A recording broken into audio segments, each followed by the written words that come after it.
আমি আপনাদেরকে অনুরোধ করব, যেই সমস্ত প্রার্থী হয়েছে আর যারা দোয়ায় বিশ্বাসী তাদেরকে আমার পক্ষ থেকে অন্তত জানিয়ে দেবেন, যদি তাদের কোনো কথায় কাজে আচরণে কোনো আলেমকে অবজ্ঞা করা হয়, কোনো মাদ্রাসা মসজিদকে অবজ্ঞা করা হয়, কোনো দ্বীনি বিষয়কে অবজ্ঞা করা হয়, তারা ব্যক্তিগতভাবে তওবা করে যেন আল্লাহর কাছে বলে যে আল্লাহ, আমি যদি নির্বাচিত হতে পারি, অন্তত আমার দ্বারা ইসলামের উপকার করতে পারি আর না পারি, আমি মুসলমানের ক্ষতি করব না, ইসলামের ক্ষতি করব না, সেও আমাদের দোয়ার অন্তর্ভুক্ত হবে।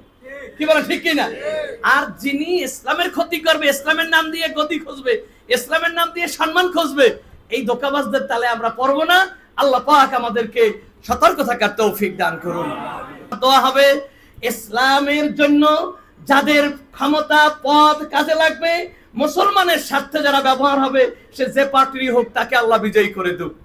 আর একটা কথা মনে রাখবেন, ভালো মানুষ নির্বাচিত হলে, সে বিরোধী দল হোক আর সরকারি দল হোক, ভালো মানুষ নির্বাচিত হলে ভালো সংসদ তৈরি হয়। ভালো সংসদ তৈরি হইলে সেখান থেকে ভালো ভালো আইনও পাশ হইয়া আসে। অতএব পার্টির নাম বেচে খাওয়ার কোনো প্রয়োজন নাই, মার্কা বেচে খাইবেন না। এদেশ মুসলমানের দেশ, মুসলমানের পক্ষের মানুষ দাঁড়া করান। যদি সেটা কমিউনিস্ট পার্টিতে দাঁড়া করান, দেখি যায় না, পার্টির নাম কমিউনিস্ট হইতে পারে, লোকটা নামাজি, লোকটা দিনদার, লোকটা সৎ, লোকটা দেশপ্রেমিক, লোকটা চাঁদাবাজ না, সন্ত্রাসী না, লোকটা মানুষের কল্যাণে নিবেদিত, আমার ভোট তিনি পাবেন ইসলামের কারণে। কি বলেন ঠিক কিনা? আমার মাওলার কারণে আমার ভোট পাবে। কি বলেন ঠিক কিনা?